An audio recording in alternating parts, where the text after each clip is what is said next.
ខ្មែរយើងតាមតែខ្ញុំមើលឃើញអនាគតខូចកលៀនច្រើនណាស់ហើយប្រសិនបងប្អូនខ្មែរយើងមិនចង់ខ្លួនឯងដូចជាសមាជិកគ្រួសារណាមួយរបស់ខ្លួនឯងជួបបញ្ហាខូចកលៀនទេសូមមើលវីដេអូនេះដល់ចប់ហើយកុំភ្លេចជួយ share ចែករំលែកបានច្រើនដើម្បីទុកជាព័ត៌មានសម្រាប់បងប្អូនខ្មែរយើងឲ្យបានដឹងបាទដើម្បីជៀសផុតពីបញ្ហាខូចចម្រងនំរបស់កលៀនរបស់គ្នាបាទហើយប្រសិនបងប្អូននេះខូចកលៀនហើយឬខូចចម្រងនំហើយមានថវិក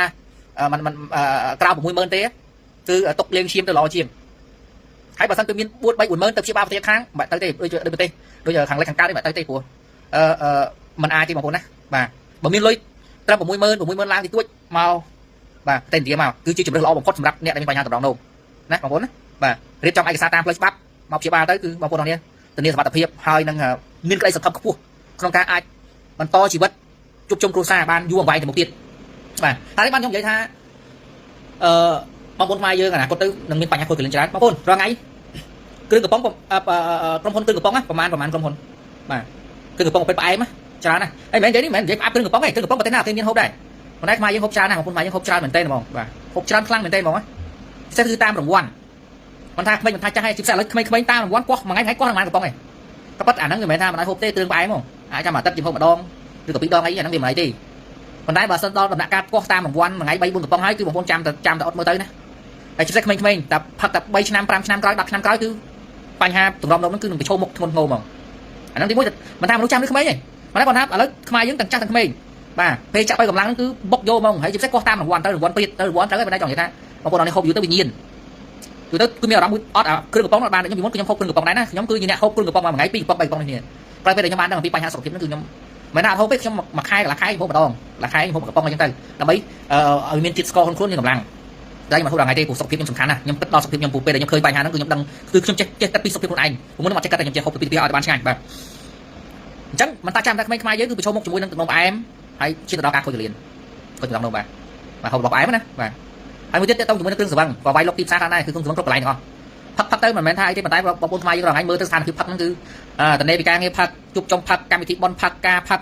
បាទរួចពីការងារផឹកជប់ចុងងារផឹកបាទមួយថ្ងៃលេងមួយថ្ងៃខ្លះ2យូរ3យូរមួយកេះ2កេះរាល់ថ្ងៃបាទតែ3 4 5ឆ្នាំក្រោយហើយអ្នកខ្លះថាខ្ញុំផឹក10ឆ្នាំអីបងបាទវាចិត្តទេបាទហើយបើសិនណាបងប្អូនទាំងនេះផឹកហើយ4 10ឆ្នាំហើយមិនអីមានន័យថាបងប្អូនកលៀនតម្រងនឹងល្អហើយបាទសរសើរ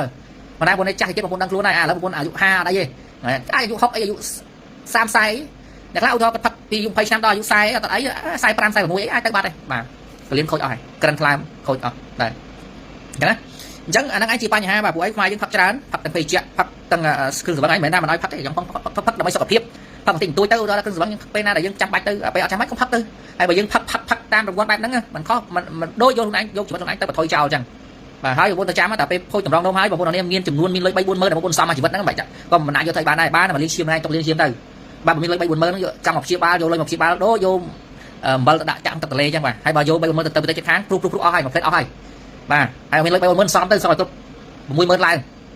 ងពួកឯងសេវាកម្មដែលមកព្យាបាលនេះវាតុង 50000 អញ្ចឹងទាំងស៊ីចាយទាំងអីអាចចូល 60000 ទៅ 70000